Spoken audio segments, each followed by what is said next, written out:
their state.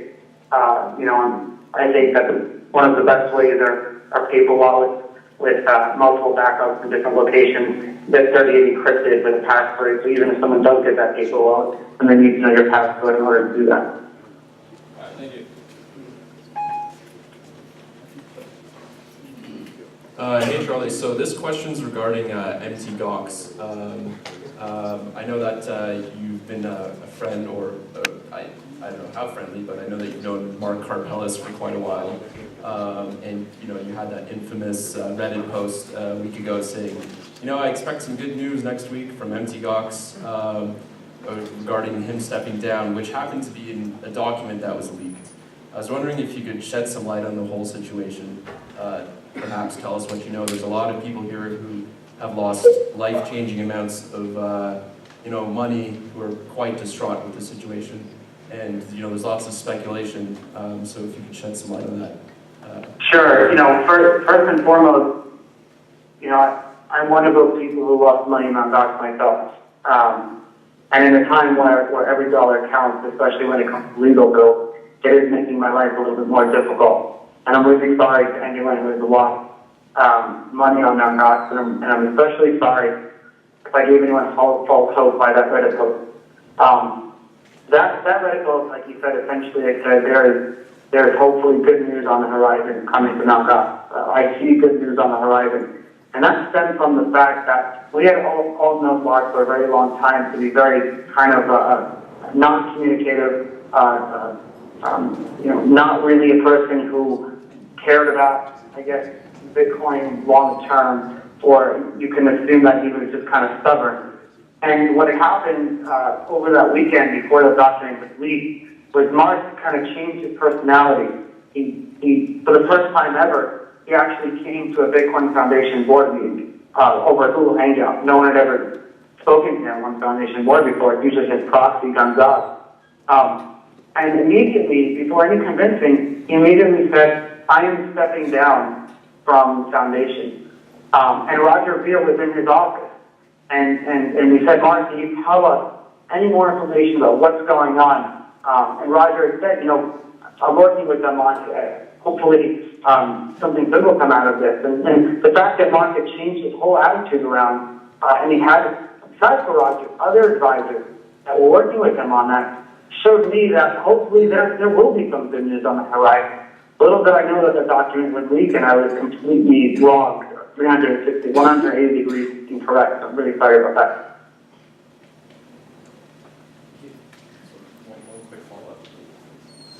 Yeah, this is just a follow-up. There's a lot of speculation, but in your opinion, do you think the coins were actually stolen in some sort of malleability attack, or do you think perhaps it was fraudulent on Mark's behalf, where perhaps he prop traded the coins or tried to do some sort of arbitrage after he had $10 million seized? The latter. I mean, I've been losing sleep over this the past few nights.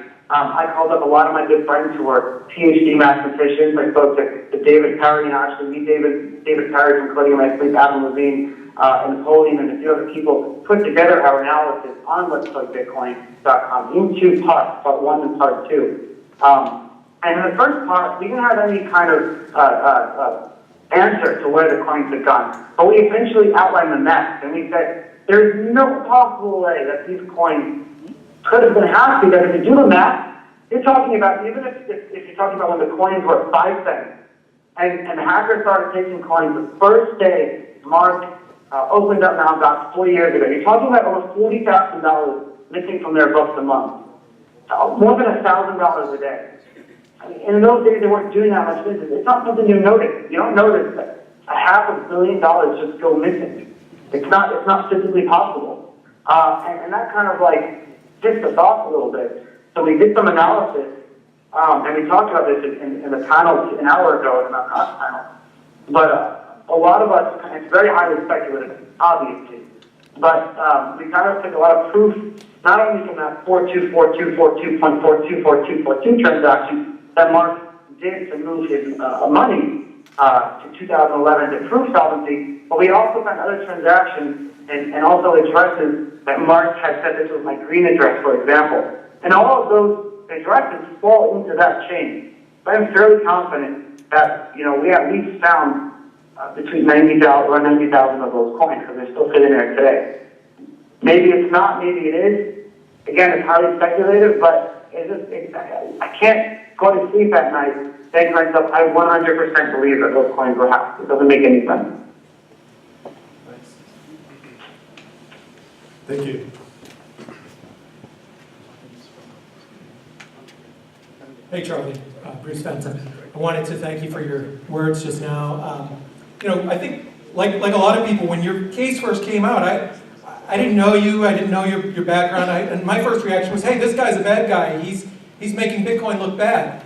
And then I did some more research on what your case was. I saw how your name was used as a tool in the New York hearings, and I saw some of this other stuff with HSBC and some of these other things going on, and I stepped back a minute and I said, wait a minute, this guy isn't the bad guy. The regulators are the bad guys here.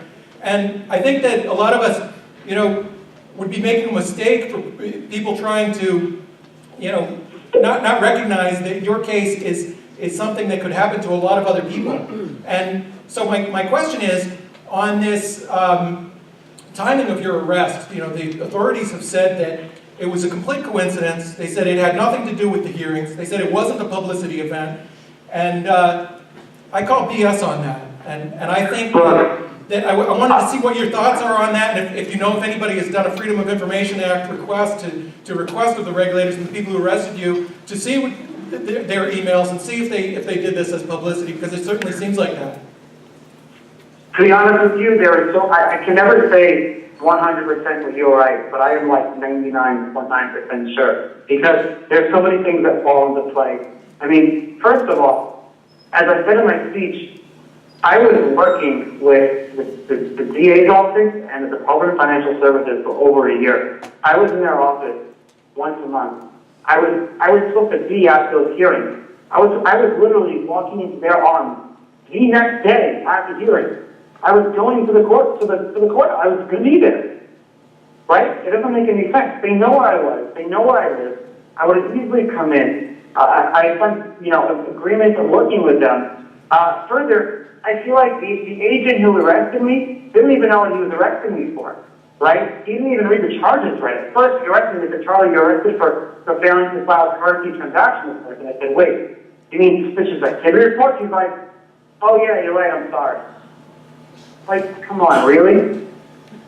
So, I mean, you can't say it for sure. And then, like, and Ben Lofsky asked me anything on Reddit the other day. Someone said, was it a PR stunt? And he said, I can assure you, absolutely not. The next question was, did you have any idea this was going on? And he said, no, I'm not involved in my office. So how can you say absolutely not when you're not even involved in that office? You're contradicting yourself right there. So I don't know. It's hard to say. I would support anyone who's willing to file a Freedom of Information Act, because I want to know myself. But right now,